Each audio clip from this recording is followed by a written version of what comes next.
Hello welcome back to my channel. അപ്പോൾ ഇന്നത്തെ video എന്താണെന്ന് വെച്ചാൽ ഞാൻ മുട്ട റോസ്റ്റ് ഉണ്ടാക്കണം എങ്ങനെയാണെന്നുള്ളൊരു വീഡിയോ ആണ് കേട്ടോ.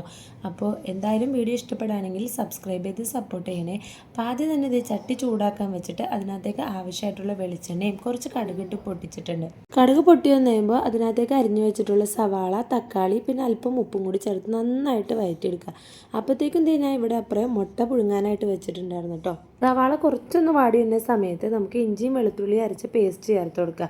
നിങ്ങൾ വീട്ടിൽ അരക്കണ പേസ്റ്റ് ആയാലും മതി കേട്ടോ. ഞാൻ ഇവിടെ റെഡിമെയ്ഡ് ഉള്ളതുകൊണ്ട് അതാണ് ചേർത്ത് കൊടുക്കുന്നത്.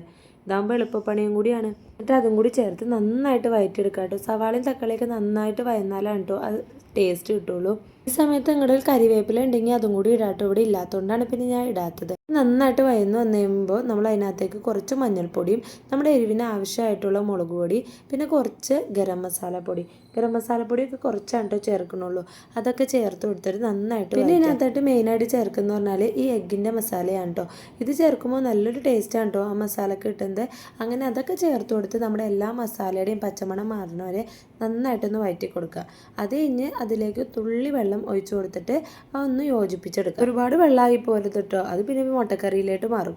പിന്നെ അത് കഴിഞ്ഞ് ആ വെള്ളമൊക്കെ ഒന്ന് ചൂടായി വരുന്ന സമയത്തേക്ക് നമ്മൾ പുഴുങ്ങി വെച്ചിട്ടുള്ള മുട്ടയും കൂടി ചേർത്ത് കൊടുക്കുക. നന്നായിട്ട് മിക്സ് ചെയ്തെടുക്കുക.